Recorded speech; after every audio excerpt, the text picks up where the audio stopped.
सुरासुरमनुसिन्द वन्दितं दोदधायिकम्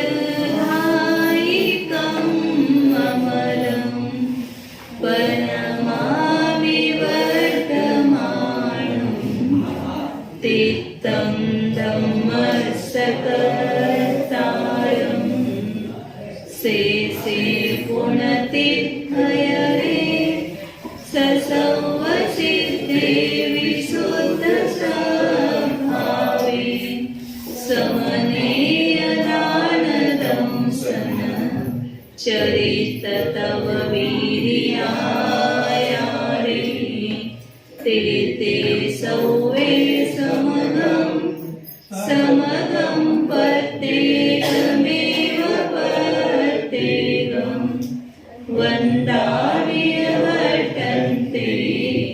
अर्हन्ते मानुषे कीर्ति किच्चा अर्हन्ताणं सिद्धाणं तनमोगणहराणम् अच्छावयवगानं सावूणं चैव सवेसिं तेसिं विशुद्धदंसनं नानपहाणा समं समासेच उपसंपयामि सम्मं जतो निर्वाण संपत्ति।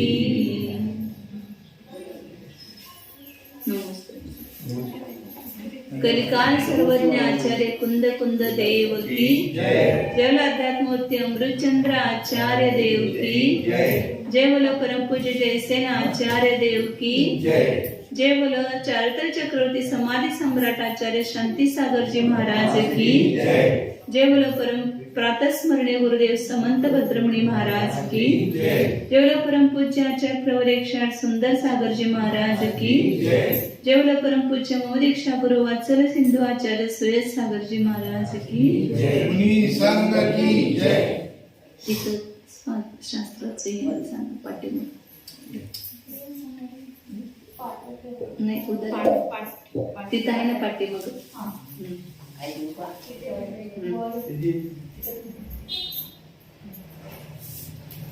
तिथलं पण आणखी 230 नंबर की गाथा कल हुई थी कि उत्सर्ग मार्ग और अपवाद मार्ग मतलब एक निश्चय मार्ग और व्यवहार मार्ग, इन दोनों में यदि समन्वय करते हैं तो आचरण व्यवस्थित रहता है।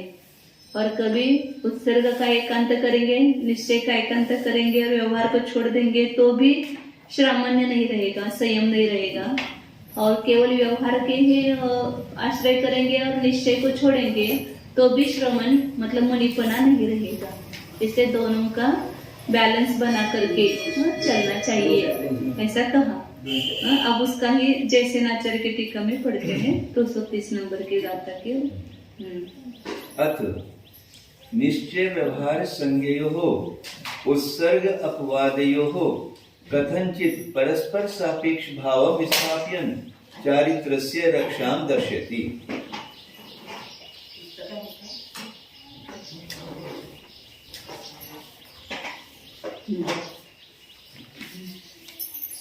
अब यहाँ पर निश्चय व्यवहार नामक, उत्सर्ग मतलब निश्चय और अपवाद मतलब व्यवहार, इन निश्चय व्यवहार दोनों का कथनचित परस्पर सापेक्ष भाव स्थापित करते रहे।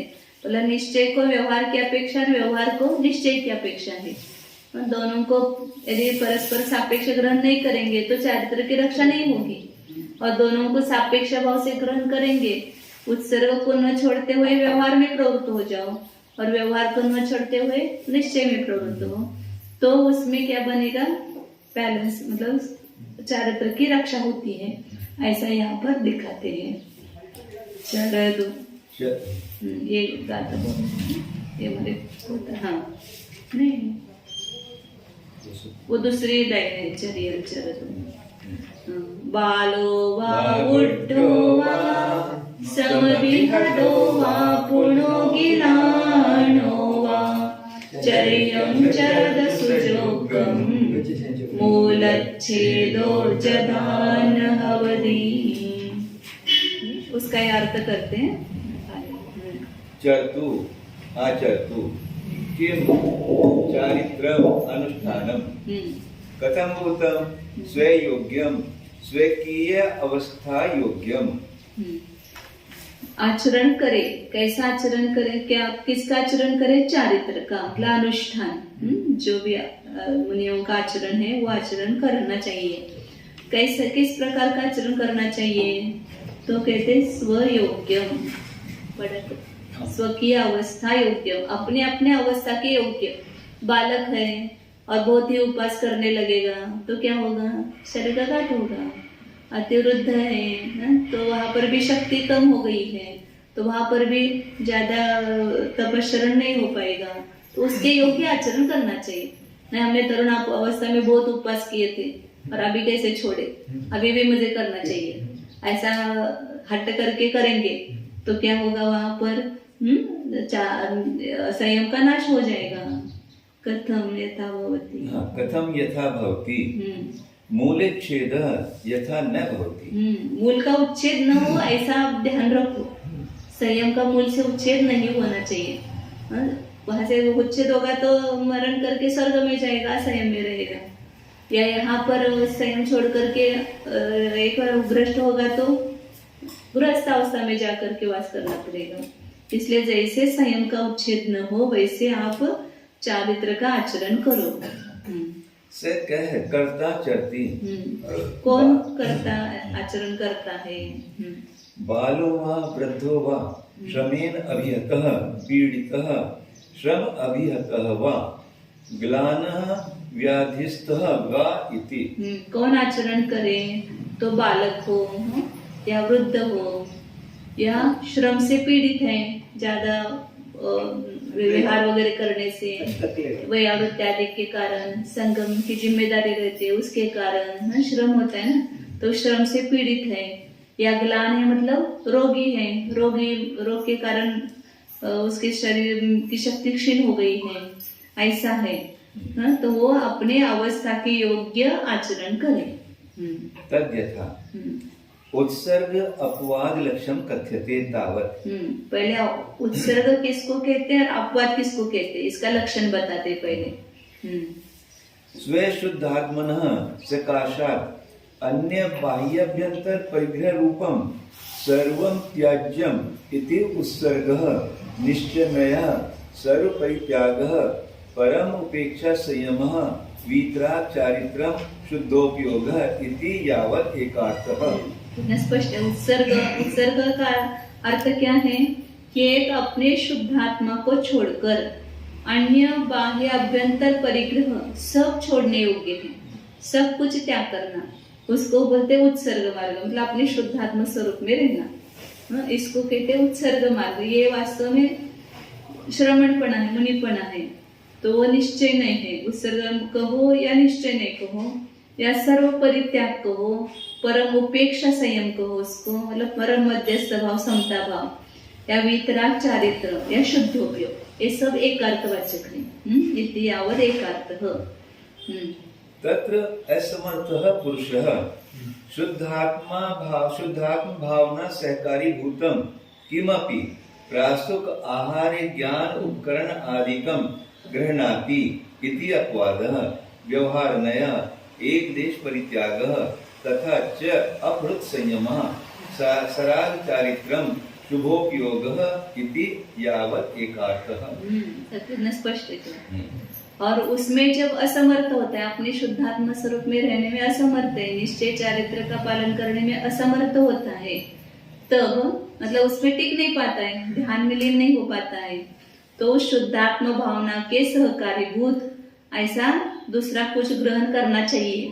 प्रासुक आहार है, ज्ञान के उपकरण, स्वाध्याय करो, ध्यान में नहीं मन लगता है तो शास्त्र लो, नहीं ये तो परिग्रह हो जाएगा, इसलिए इसको ग्रहण नहीं करेंगे तो क्या होगा, फिर उत्सर्ग भी नहीं रहा और व्यवहार में का भी अवलंबन नहीं लिया तो भ्रष्ट हो जाएगा।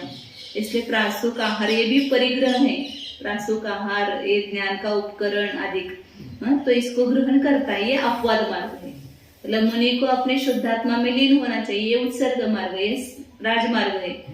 और यदि नहीं रह पाता है तो उसको ये ज्ञान का उपकरण या आहार आदि ग्रहण करना, ये उसका अपवाद मार्ग है। 28 मूल गुणों का पालन करना, ये अपवाद मार्ग है। तो ये व्यवहार, उसको ही क्या कहते हैं, अपवाद मार्ग को ही व्यवहार नहीं, व्यवहार नहीं से कहा है। एक देश परित्याग मतलब पूर्णता त्याग नहीं हुआ, एक आंशिक त्याग हुआ, उसी को अपरुत संयम कहते हैं। परमोपेक्षा संयम के उल्टा अपरुत संयम, ये दोनों परस्पर विरोधी, सर्व परित्याग और इधर एक देश परित्याग। वितराग के उल्टा सराग चारित्र, शुद्धोपयोग के उल्टा शुभोपयोग। इस प्रकार ये मतलब निश्चय जो है वो उत्सर्ग मार्ग है, और उसको ही शुद्धोपयोग कहते हैं, वितराग चारित्र परमोपेक्षा संयम कहते हैं, और उसको ही यहाँ पर व्यवहार नहीं को ही अपवाद मार्ग कहते हैं, और उसको ही एक देश परित्याग सराग चारित्र शुभोपयोग इति यावर एकार्थ, ये सब एकार्थवाचक है। तत्र शुद्धात्म भावना निमित्तम सर्व त्याग लक्षण उत्सर्गे दुर्धर अनुष्ठाने प्रवर्तमानः तपोधन शुद्धात्म तत्व साधकत्वेन मूलभूत संयमस्य संयम साधकत्वेन मूलभूत शरीरस्य वा यथा छेदः विनाशः न भवति तथा किमपि प्रासुक आहार आदिकं गृह्णाति इति अपवाद सापेक्ष उत्सर्गः भण्यते। अब उत्सर्ग किसको कहते हैं, अपवाद किसको कहते हैं, ये बताया।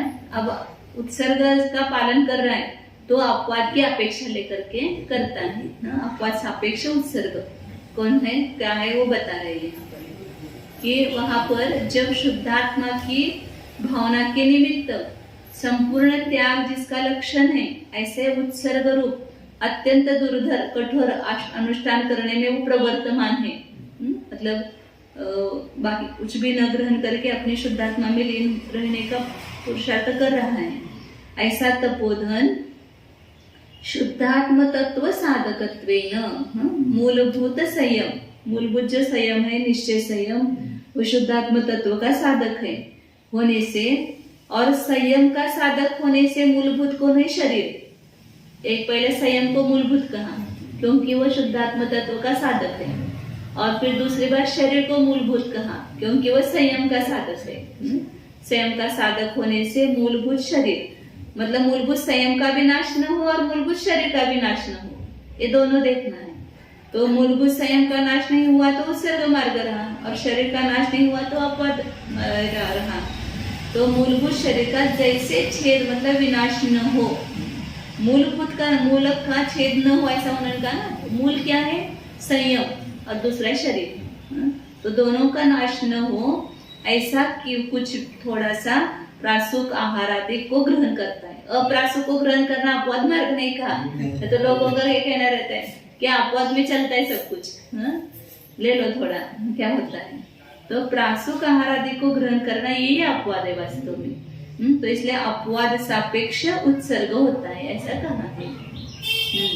यदा पुनः अपवाद लक्षणे अपरुत संयमे प्रवर्तते तदापि शुद्धात्म तत्व साधकत्वेन मूलभूत संयमस्य संयम साधकत्वेन मूलभूत शरीरस्य वा यथा उच्छेदः विनाशः न भवति तथा उत्सर्ग सापेक्षत्वेन प्रवर्तते। और जब अपवाद लक्षण अपरुत संयम में प्रवृत्त होता है कि नहीं निश्चय में रह पाता है तो मैं अपवाद में रहूं, तो स्वाध्याय आहार इत्यादि में प्रवृत्त होता है, तो वहां पर भी शुद्धात्म तत्व का साधक भूत जो मूलभूत संयम है, उस संयम का साधक होने से मूलभूत जो शरीर है उसका जैसे उच्छेद मतलब नाश न हो, वैसे उत्सर्ग सापेक्ष रूप से प्रवर्तन करे। वहां पर अपवाद में प्रवृत्त होने के बाद उत्सर्ग को भूल ही जाएगा तो अपवाद वो संयम कहलाएगा ही नहीं। तो इसलिए संयम का नाश हुआ। तो इसलिए जब भी अपवाद मार्ग में प्रवृत्त होंगे तो उत्सर्ग की अपेक्षा लेकर के प्रवृत्त होना चाहिए। उत्सर्ग मतलब निश्चय संयम की अपेक्षा लेकर ही व्यवहार में प्रवृत्ति करनी चाहिए। तथा प्रवर्तते इति का अर्थ, उस प्रकार से प्रवृत्त होता है, इसका क्या अर्थ है? यथा संयम विरागना न भवति तथा इति उत्सर्ग सापेक्ष अपवाद इति अभिप्राय। वैसा प्रवृत्त होता है मतलब क्या अर्थ होता है? वैसा मतलब संयम की विरधना न हो, वैसे उसमें अपवाद मार्ग में प्रवृत्ति करे, तो वो अपवाद उत्सर्ग सापेक्ष अपवाद है, ऐसा यहाँ पर अभिप्राय है। इसलिए निश्चय व्यवहार दोनों का हमेशा सुमेल होना चाहिए। केवल व्यवहार का ही मैं पालन करूं, निश्चय की तरफ उसको छोड़ दूं तो भी नहीं चलेगा, और निश्चय में ही रहे और व्यवहार को छोड़ दे तो निश्चय रहेगा ही नहीं आपका, क्योंकि तो ज्यादा काल टिक नहीं सकता है निश्चय में। और 231 नंबर की गाता है। अथ उत्सर्ग अपवाद विरोध दोस्तम आचरणस्य उपदिशति। मतलब पीछे की गाथा में अस्थिर रूप से कहा, अब यहाँ नास्तिक रूप से कह रहे हैं, मतलब पॉजिटिव बात बता रहे बराबर। यदि उत्सर्ग और अपवाद में विरोध रहा, केवल उत्सर्ग का एकांत किया या अपवाद का एकांत किया, तो आचरण में दुस्थिरता होती है, आचरण व्यवस्थित नहीं होता है, उसका नाश ही होगा आचरण का, ऐसा उपदेश करते हैं। आहारे व विहारे देशं कालं समं खमं उवदिं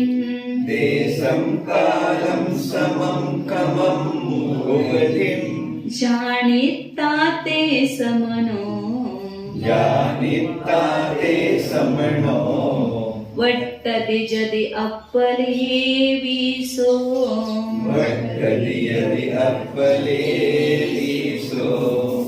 आहारे व विहारे देशं कालं समं खमं उवदिं जानिता ते समनो वट्टति जदि अपले विसो। आहार में अथवा विहार में श्रवण समनो, देशम कालम समम खमम उवधिम जानिता। आहार अथवा विहार में किसका ध्यान रखना चाहिए?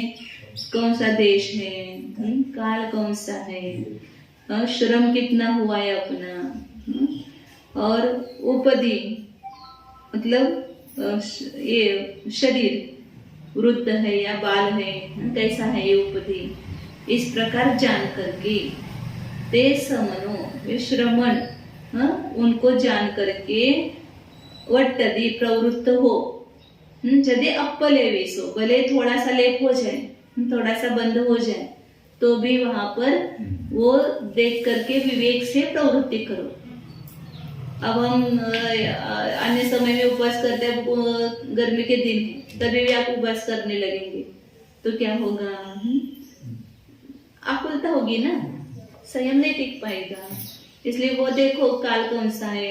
ऐसे देश में गए राजस्थान में, अब यहाँ जैसे उपवास करते वहां पर करने लगेंगे तो वो देश को देखो कौन सा देश है, अपनी अवस्था कौन सी, कितना श्रम हुआ है। अब विहार कर रहे हैं फिर भी हमें उपवास करना ही है, तो फिर वो श्रम को नहीं देखा आपने, उसको नहीं जाना, या अपनी क्षमता कितनी है, ग्लान अवस्था है कैसी है, बाल अवस्था है या वृद्ध अवस्था है, उसको जान करके भले थोड़ा लेप लगे, थोड़ा बंद हो, तो भी श्रवणों को उसमें प्रवृत्ति जान करके करना चाहिए। अपलेपी का भी दो बहुत अच्छा अर्थ किया उन्होंने टीका में। थोड़ा ही लेप होता है इसलिए उसको ढीला भी नहीं छोड़ना, और मुझे बंद होगा इसलिए मैं नहीं करूंगा, ऐसा भी नहीं करना। मतलब सब विवेक का काम है, कहीं पर भी जाओ विवेक रहना चाहिए। ऐसा कहीं सब बातें शास्त्र में लिखी हुई नहीं रहती है, वहाँ अपना विवेक रखना पड़ता है। इसका इसकी क्षमा ग्लानत्व हेतु उपवासः। क्षमा माने क्षमता और ग्लानपना, इसका कारण क्या है? उपवास है। उपवास करने से ग्लानता आती है या श्रम होते हैं, क्षमता होती है। हाँ, क्षमा से क्षमता लिए। हाँ, क्षमता लिए। बाल वृद्धत्व अधिष्ठानम शरीरम उपधीहि, ततः बाल वृद्ध श्रांत ग्लानः एव तु अप्रश्यन्ते। पिछली गाथा में उन्होंने कहा था ना, बाल हो, वृद्ध हो या श्रम से अभीत हो या ग्लान हो, वो चारों का ही इस गाथा में भी ग्रहण किया है। वो कौन से शब्द से ग्रहण किया वो बता रहे कि बाल वृद्धत्व का अधिष्ठान कौन है? शरीर है। तो इस गाथा में उपदी शब्द आया ना, तो उपदी शब्द से बाल और वृद्धपना का ग्रहण हुआ, और श्रम और श्रम ऐसे दो शब्द लिए हैं, उससे से श्रांत और ग्लान, ये दोनों ग्रहण हो गए। तो इसलिए इस गाथा में भी बाल, वृद्ध, श्रांत और ग्लान, ये यहाँ पर मतलब उसका ग्रहण किया जाता है, खेचे जाते मतलब उसको लिया जाता है यहाँ पर। अथ देश काल कालज्ञस्यपि बाल वृद्ध श्रांत ग्लानत्व अनुरोधेन आहार विहार्योः प्रवर्तमानस्य मृदु आचरण प्रवर्तत्वात् अल्पः लेपः भवति एव तद्वरम् उत्सर्गः। देश कालज्ञस्यापि, भले वो देश काल को जान रहा है, और बाल अवस्था, वृद्ध अवस्था, या उसके थका हुआ है या रोगी है, ऐसे उसके अनुसार ही आहार और विहार में प्रवृत्ति कर रहा है, तो उसके भी मृदु आचरण में प्रवृत्त होने से अल्पलेप होता ही है। ऐसे समझेंगे कि हमको बंद नहीं होगा, तो जितनी आपकी प्रवृत्ति होगी उतना बंद तो होगा ही, अल्पलेप होगा, लेकिन अल्पलेप होगा, महानलेप नहीं होगा। लेकिन इसलिए वास्तव में उत्सर्ग मार्ग ही श्रेष्ठ है। व्यवहार में जितनी भी आप प्रवृत्ति करेंगे, भले देश काल को जान करके कर रहे हैं, क्षमता के अनुसार कर रहे हैं, तो भी उसमें क्या आपको समन्वय होगी क्या? उससे बंद होगा ही। इसलिए उत्सर्ग मार्ग श्रेष्ठ है। एक एक अलग सा करें, फिर उसका सापेक्ष वर्णन करेंगे आगे। देश कालज्ञस्यपि बाल वृद्ध श्रांत ग्लानत्व अनुरोधेन आहार विहार्योः प्रवर्तमानस्य मृदु आचरण प्रवर्तत्वात् अल्प एव लेपः भवति तद्वरम् अपवादः। देश और काल को जानने वाला है, और बाल वृद्ध श्रांत ग्लानत्व के अनुसार आहार और विहार में प्रवर्तमान है। आहार विहार अपनी अवस्था देख करके सब कर रहा है, और देश काल का भी ज्ञान है उसको, तो वह मृदु आचरण में प्रवृत्त होने से उसको अल्प ही लेप होता है। अपवाद मार्ग का अवलंबन लेने पर महान लेप नहीं होता है, अल्प ही लेप होता है, इसलिए अपवाद मार्ग श्रेष्ठ है। उत्सर्ग मार्ग पहले बताया कि कितने भी मृदु आचरण समझ करके भी करेंगे तो अल्पलेप होता ही है, इसलिए उत्सर्ग मार्ग में रहना श्रेष्ठ है। लेकिन उत्सर्ग में नहीं रहा जाता है, तब आप अपवाद मार्ग में प्रवृत्त होते हो, मतलब व्यवहार मार्ग में, तो वहां पर थोड़ा ही लेप होगा, इसलिए अपवाद मार्ग श्रेष्ठ है। किस अपेक्षा से? दोनों को अपने अपने अपेक्षा से श्रेष्ठ। उत्सर्ग किस अपेक्षा से श्रेष्ठ है? व्यवहार में रहने की अपेक्षा से निश्चय में रहना अच्छा है, क्योंकि उसमें लेप नहीं होगा। उसमें अल्प तो कम से थोड़ा ना थोड़ा लेप होगा ही, इसलिए वो उत्सर्ग में रहना चाहता है, तो वो श्रेष्ठ है। और अपवाद मार्ग में प्रवृत्त होता है तो वहां पर लेप होता है, लेकिन अल्प ही लेप होता है, इसलिए अपवाद मार्ग श्रेष्ठ है। उत्सर्ग से वो श्रेष्ठ ऐसा नहीं लेगा ना, वो अपवाद मार्ग किस अपेक्षा श्रेष्ठ है? तो थोड़ा ही लेप होता है इस अपेक्षा से, मतलब महान अपलेप होने की अपेक्षा, मतलब असंयम में रह करके महान लेप होगा, मतलब ज्यादा बंद होगा, उसकी अपेक्षा यहाँ अपवाद में रह करके थोड़ा ये लेप होना अच्छा है, मतलब थोड़ा बंद होना अच्छा है, ये कहना है। देश काल बाल वृद्ध श्रांत ग्लानत्व अनुरोधेन आहार विहार्योः अल्प लेप भयेन अप्रवर्तमानस्य अति कर्कश आचरणे भूय अक्रमेण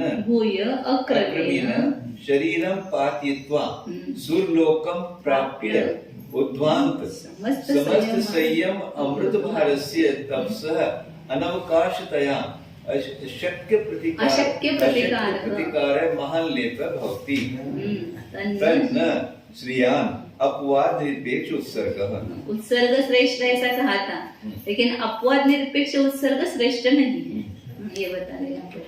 गीत में एक एक शब्द महत्वपूर्ण है।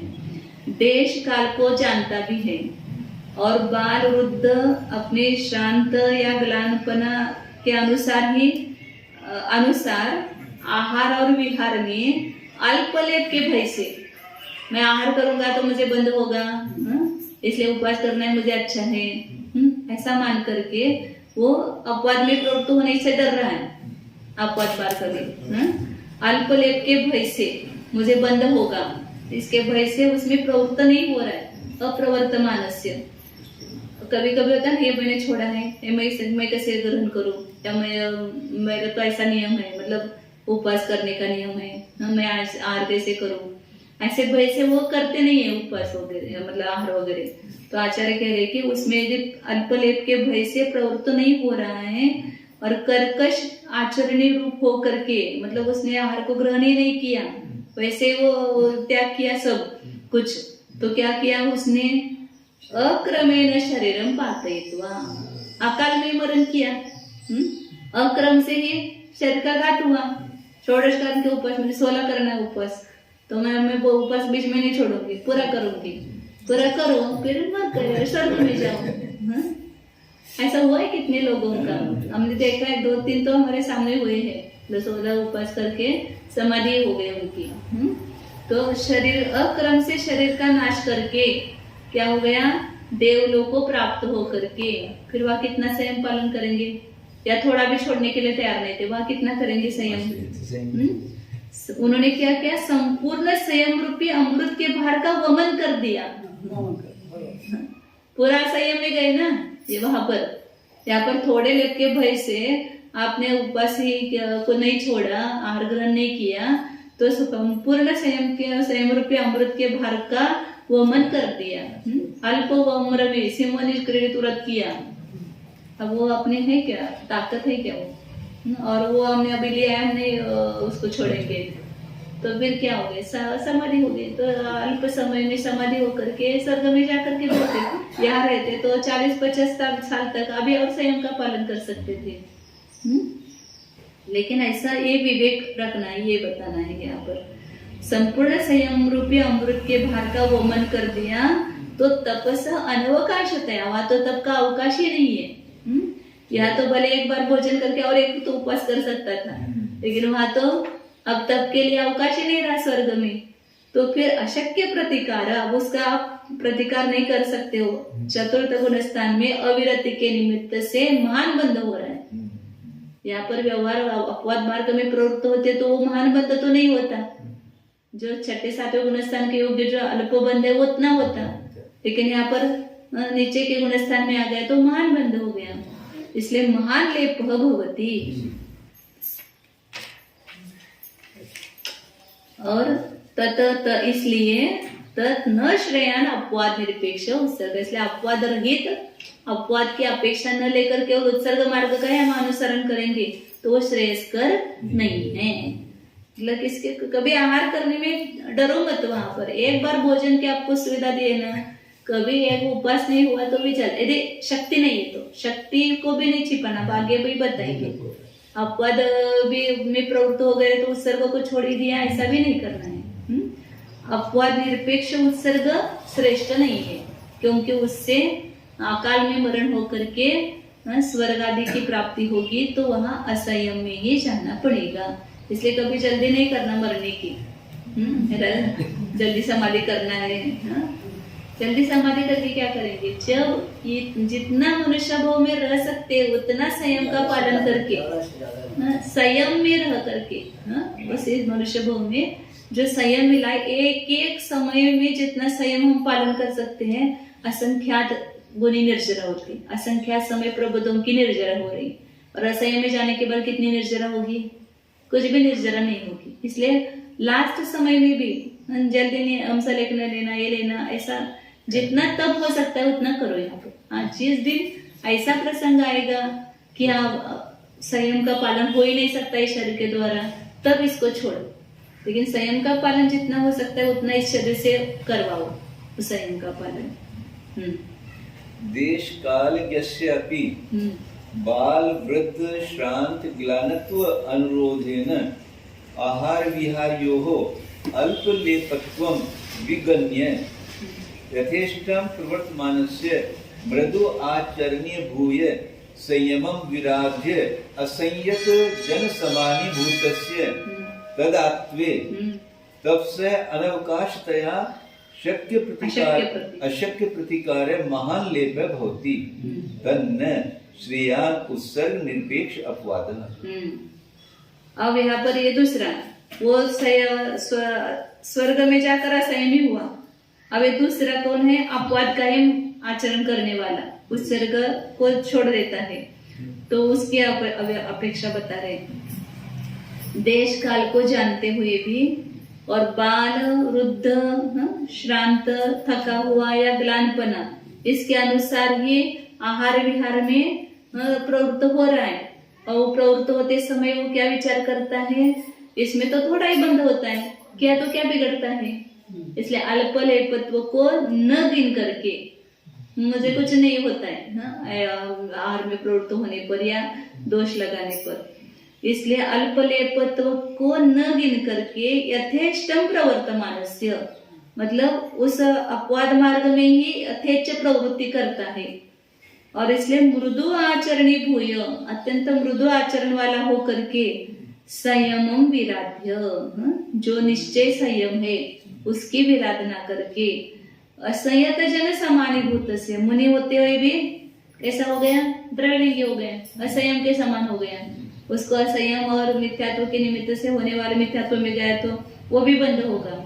इसलिए अपने संयम की विराधना करके असंयत लोगों के समान होकर के समान हो जो हुआ है वह उस समय में तदात्मे तपसः अनवकाशतया वो स्वर्ग में जाकर असंयमी हुआ है और यह मनुष्य में रह करके असंयमी हुआ क्योंकि उसने उस स्वर्ग मार्ग को छोड़ दिया, अपवाद मार्ग में ही यथेष्ट प्रवृत्ति कर दी तो असंयत लोगों के समान हो गया वह।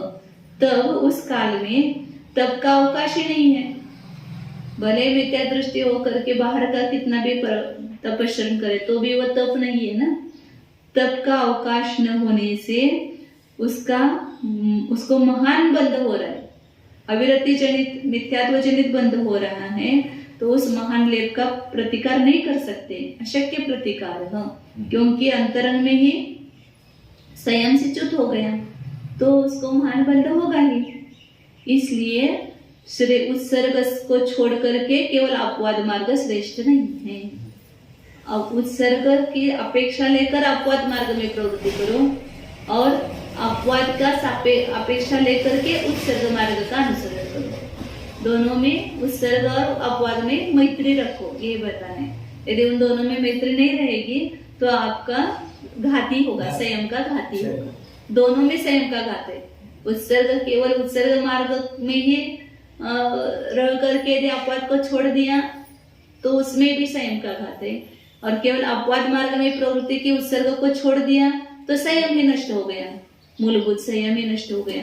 तो फिर सामान्यपना रहा ही नहीं, तो वहां पर भी असंयम में गया।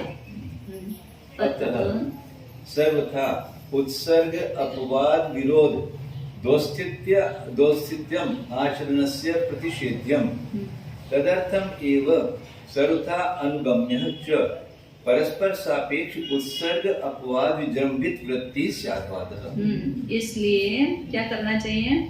सर्वथा उत्सर्ग और अपवाद का विरोध दौस्थित्यम आचरणस्य प्रतिषेध्यम, इन दोनों में विरोध नहीं होना चाहिए। उत्सर्ग और अपवाद मार्ग में दोनों को परस्पर सापेक्ष लेकर के चलना चाहिए। सर्वथा उत्सर्ग और अपवाद मार्ग में जो विरोध है वह आचरण से दौस्थित्यम, वो आचरण की दुस्थितपना है, स्वस्थपना नहीं है। तो वो दुस्थितपना निषेध करने योग्य है। ऐसे किसी भी एकांत को मत पकड़ो, उत्सर्ग को या अपवाद को। और ये पंचम काल ऐसा है कि यहाँ तो दोनों सापेक्ष होना ही चाहिए। यहाँ केवल आप उत्सर्ग का अवलंबन लेकर के मोक्ष की तो प्राप्ति होने वाली नहीं है। तो इसलिए अपवाद की अपेक्षा लेकर ही उत्सर्ग मार्ग में प्रवृत्त हो और अपवाद मार्ग में प्रवृत्ति करते हुए उत्सर्ग का भी ध्यान रखो। तदर्थम एव सर्वथा अनुगम्य, इसलिए ही सर्वथा अनुसरण करने योग्य है। क्या अनुसरण करने योग्य है? परस्पर सापेक्ष उत्सर्ग अपवाद विजृंभित वृत्ति स्याद्वाद। स्याद्वाद का अनुसरण करो। सब जगह स्याद्वाद है, वहां स्याद्वाद को छोड़ेंगे और एकांत करेंगे तो वहां पर घात होगा। इसलिए जिसमें परस्पर सापेक्ष ऐसे उत्सर्ग और अपवाद से जिसकी वृत्ति प्रकट हुई है, विकसित हुई है, ऐसे स्याद्वाद को सर्वथा अनुसरण करने योग्य है। पर भी जिसने स्याद्वाद को समझा है, जाना है और अनेकांत का अवलंबन करता है, उसके जीवन में कभी भी इस प्रकार की विकृति विभाव नहीं होगा। हम अनेकांत को कहते हुए भी अनेकांत को समझते नहीं है, इसलिए सब दोष उत्पन्न होते हैं। इसलिए स्याद्वाद का अनुसरण करना चाहिए। निश्चय और व्यवहार इन दोनों में सापेक्षता चाहिए। संघ में एक साधु था, बहुत उपवास करते थे। तो इधर आए, चौथा उपवास पार भी हो गया, बस रात को तबियत खराब हो गई, सहन नहीं। और उपवास करके भी वो खाली उपवास, वो भी एक अन्य उपवास करके भी आत्मा की साधना होनी चाहिए ना। उपवास किस लिए करते हैं? आत्मा की साधना करने के लिए। और आत्मा की साधना बिना करे तो वो तो बाह्य तपस्चरण है, अंतरंग तप भी नहीं है वहां पर।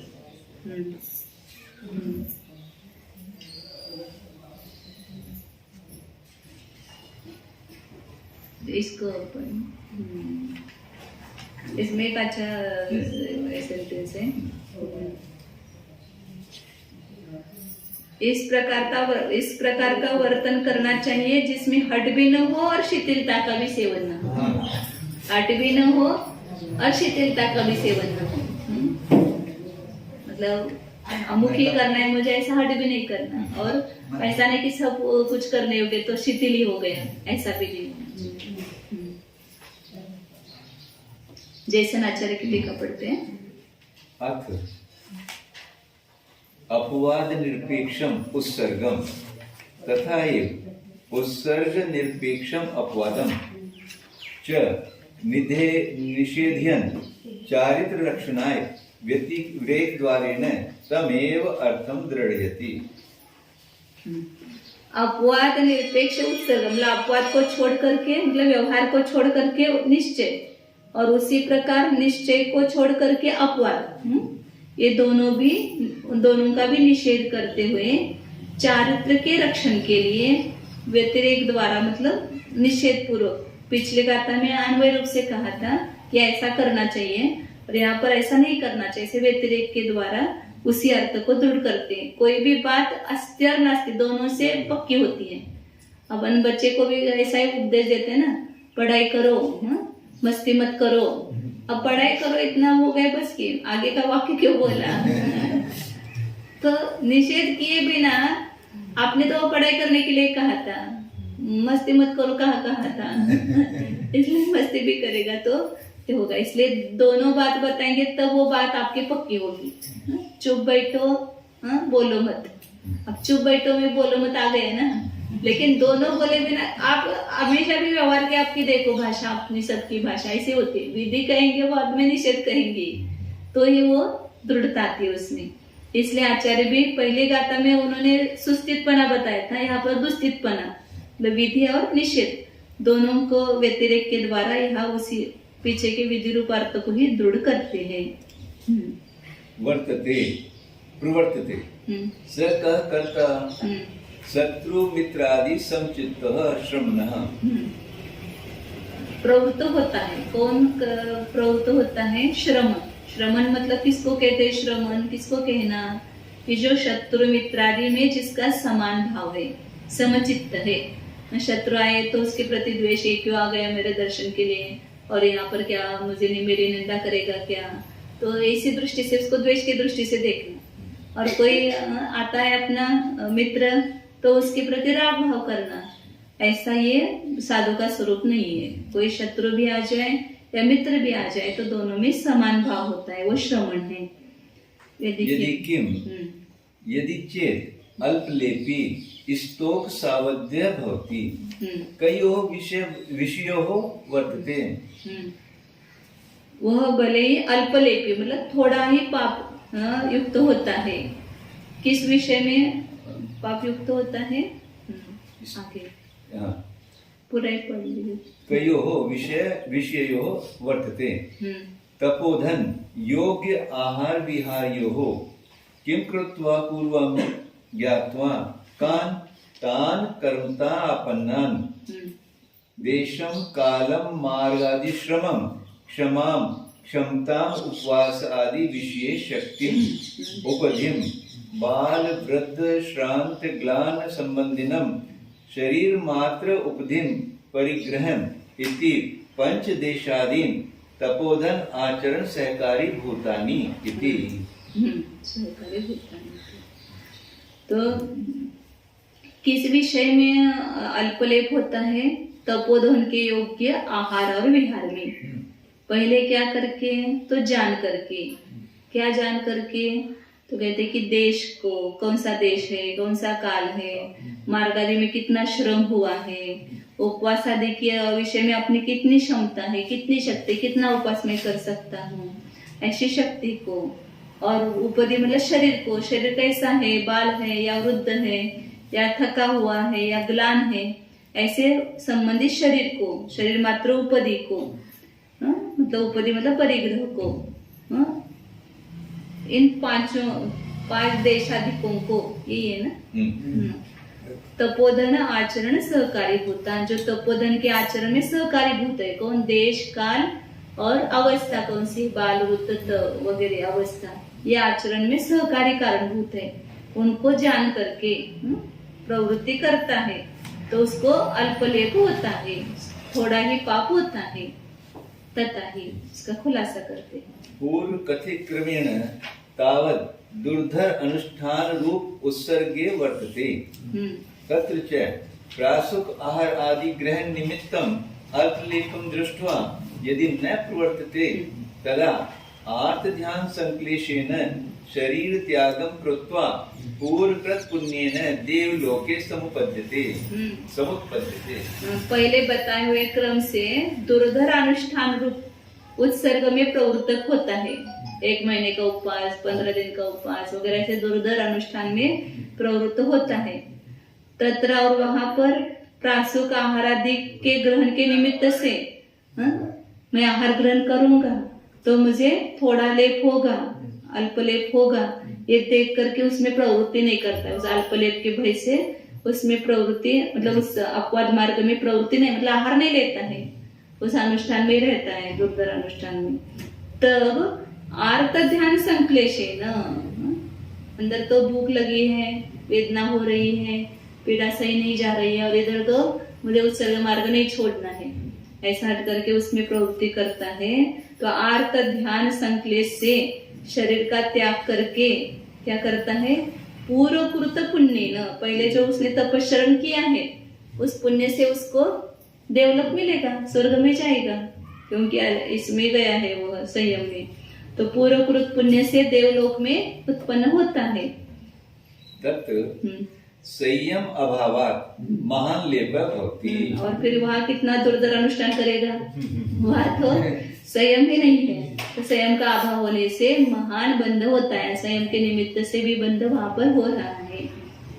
ततः कारणात् अपवाद निरपेक्षम उत्सर्गम त्यजति। शुद्धात्म भावना साधिकम अल्पलेपम बहुलाभम अपवाद सापेक्षम उत्सर्गम स्वीकरोति। उस कारण से अपवाद निरपेक्ष जो उत्सर्ग है उसको छोड़ता है और शुद्धात्मा के भावना के साधक, मेरी शुद्धात्मा भावना रहे इसलिए उसके लिए साधनभूत ऐसे छोड़ अल्पलेप को बहुलाभ, उसमें कम थोड़ा बंद है लेकिन लाभ बहुत है, क्योंकि मैं एक बार आहार ग्रहण करूंगा तो पुनः शुद्धात्मा भावना में स्थिर होऊंगा, भले थोड़ा सा बंद हो गया तो भी वहां पर मुझे बहुत लाभ होगा। ऐसा अपवाद सापेक्ष उत्सर्ग को स्वीकार करता है। तथैव च पूर्व सूत्रोक्त क्रमेण अभृत संयम शब्द वाच्य अपवादे प्रवर्तते। तत्र च प्रवर्तमान सन यदि कथंचित औषध पथ्यादि सावध्य भयेन व्याधि व्यथा आदि प्रतिकारम अकृत्वा शुद्धात् भावनां न करोति तर्हि महान् लेपः भवति।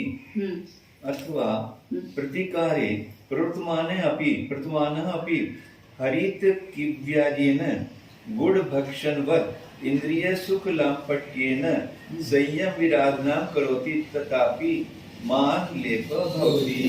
दो प्रकार से मान लेप है। उसी प्रकार पहले गाथा में जो बताया था उस क्रम से अपरुत संयम मतलब व्यवहार संयम, उस व्यवहार संयम अपरुत संयम शब्द से वाच्यभूत कौन सा है? अपवाद। अपवाद मार्ग मतलब व्यवहार मार्ग, शुभ उपयोग, रूप प्रवृत्ति, उसमें प्रवर्तमान होता हुआ उस अपवाद मार्ग में उस प्रवर्तन किया। और यदि कथनचित मैं औषध सेवन करूंगा या पत्यादि के पाप के भय से उस व्याधि व्यथादि के प्रतिकार न करके मैं बिल्कुल भी उपचार नहीं कराता हूँ, ऐसा उसके भय से वो नहीं किया तो शुद्धात्म भावना न करोति, क्योंकि उस रोग की पीड़ा नहीं सही जा रही है, भूख की पीड़ा नहीं सही जा रही है, तो शुद्धात्म भावना नहीं करता है तो क्या होगा? वहां पर महान लेप होता है, परिणामों से विचलितता हो गई तो महान लेप होता है। अथवा दूसरा व्यक्ति ऐसा है कि वो प्रतिकार में प्रवृत्त हो गया, मतलब उस रोग आदि का प्रतिकार करने में प्रवृत्त हुआ या आहार आदि में प्रवृत्ति की, और वह प्रवृत्ति करते हुए क्या हो गया? उसमें हरित की व्याचेन गुड़ भक्षणवत इंद्रिय सुख में ही लंपट हो गया, इंद्रिय सुख में आसक्त हो गया। जैसे उसके लिए उदाहरण दिया, हरित के लिए हिरडा, हिरडा लेने के लिए कहा था और हिरडा के साथ थोड़ा सा गुड़ खाने के लिए कहा था, लेकिन वो गुड़ के इतना लंपटी हो गया को छोड़ और उसमें गुड़ के लिए ऐसा एक उदाहरण मतलब प्रत्यक्ष हमारे यहाँ हुआ था। ऐसे वो मतलब उनको हिरडा पूरी जिंदगी भर उन्होंने कभी गुड़ नहीं खाया था, कभी नमक नहीं खाया था, और बाद में वो हिरडा के साथ उनको गुड़ खाने के लिए था तो वो बार बार हिरडा ही मांगते थे। क्यों? क्योंकि उसके लिए से गुड़ मिलेगा। तो हरित की व्याज है ना गुड़ भक्षण, ये पढ़ते मुझे याद आता है कि उस हिरडे की व्याज से गुड़ भक्षण के समान वह आहार में प्रवृत्त हो गया तो इंद्रिय सुख में लंपट हो गया। उसके प्रतिकार के लिए लेने के लिए कहा था, औषधि किसके लिए? रोग ठीक होने के लिए औषधि लेने के लिए कहा था, लेकिन वो औषधि का ही अर्जन कर दिया समझो उसने, है तो क्या होगा? पुनः रोग उल्टा पड़ेगा नहीं। तो इसलिए व्यवहार में प्रवृत्ति करते हुए वह इंद्रिय सुख में लंपटता से संयम की विराधना करता है, तो तब भी क्या होता है? महान लेप होता है, मतलब महान बंध होता है, असंयमी हो गया। ततः कारणात् उत्सर्ग निरपेक्षम अपवादं त्यक्त्वा शुद्धात्म भावना रूपम शुभोपयोग रूपम वा संयम अविराध्यन औषध पथ्यादि निमित्त उत्पन्न अल्प सावध्यमपि बहुगुण राशिम उत्सर्ग सापेक्षम अपवादम स्वीकरोति इति अभिप्रायः। कितना आचार्य ने बैलेंस दिया है अपने को, स्वयं विवेक दिया है। उस कारण से उत्सर्ग को छोड़ करके अपवाद जो है, उत्सर्ग निरपेक्ष अपवाद को छोड़ करके, मतलब केवल व्यवहार में प्रवृत्ति नहीं करना है, वहां पर उत्सर्ग का ध्यान रखना है। इसलिए शुद्धात्म भावना के अनुरूप ऐसा शुद्ध उपयोग रूप संयम, उस संयम की विराधना न करते हुए औषध पथ्यादि निमित्त, औषध पथ्य इत्यादि के लिए थोड़ा सा अल्प सावध्य भी हो गया, मतलब थोड़ा दोष भी लग गया, तो वो बहुगुण राशि में थोड़ा सा दोष लगाया लेकिन लाभ बहुत हुआ, अपने संयम में वो अडिग रहा। तो इसलिए बहुगुण राशि ऐसा मान करके उत्सर्ग सापेक्ष अपवाद को स्वीकार करता है। उत्सर्ग अपवाद सापेक्ष उत्सर्ग को स्वीकार करो और उत्सर्ग सापेक्ष अपवाद को स्वीकार करो, किसी में भी एकांत मत करो और अपनी संयम की विराधना न हो, इतना ध्यान रखो।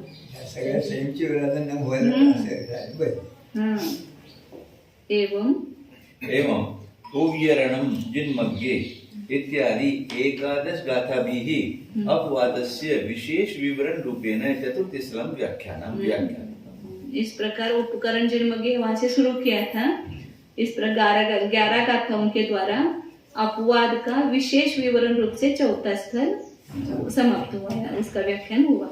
इति पूर्वोक्त क्रमेण नहि निर्वेक्षो चागो इत्यादि 63 गाथाभिः स्थल चतुष्टयेन अपवाद नाम द्वितीय अंतराधिकार समाप्त।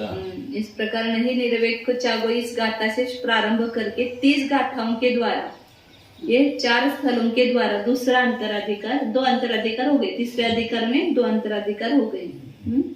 इस प्रकार दूसरा अंतराधिकार समाप्त हुआ।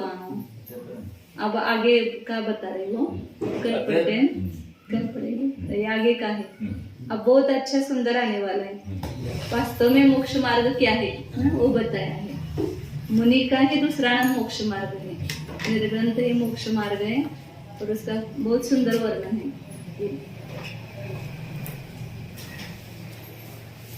42 गाथा तक ये है।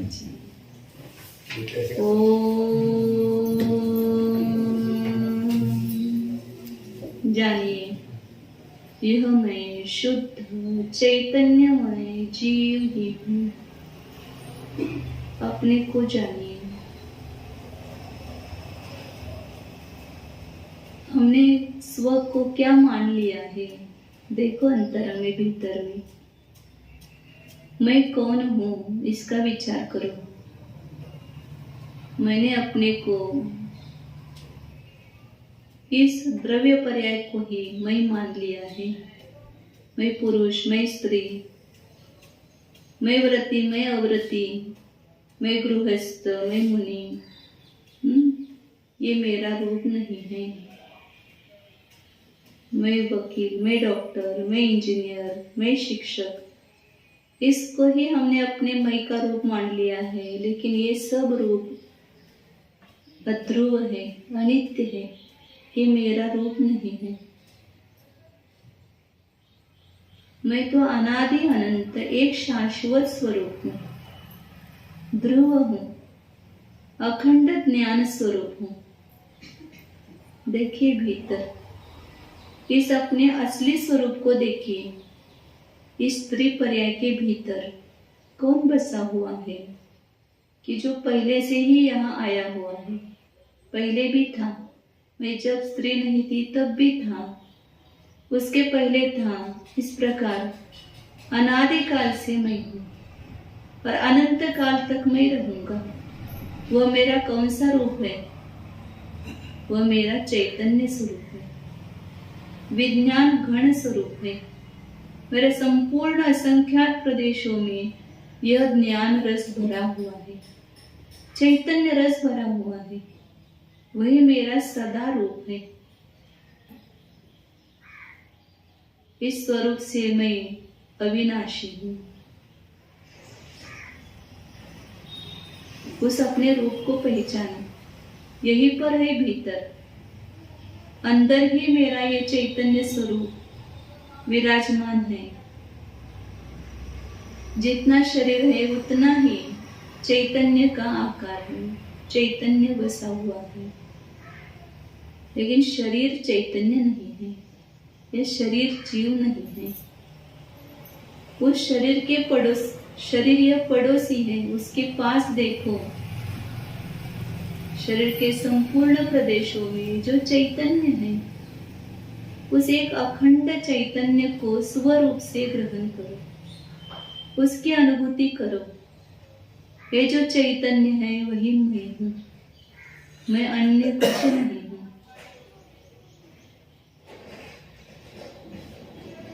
शुद्ध चैतन्य सत्ता स्वरूपो ज्ञानानंद स्वरूपो तंकोत्कीर्ण ज्ञायक स्वरूपो शुद्धोऽहम् एकोऽहम् ध्रुवोऽहम्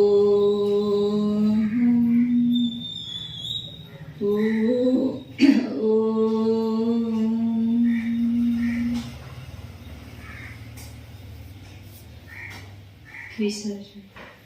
नमो हरि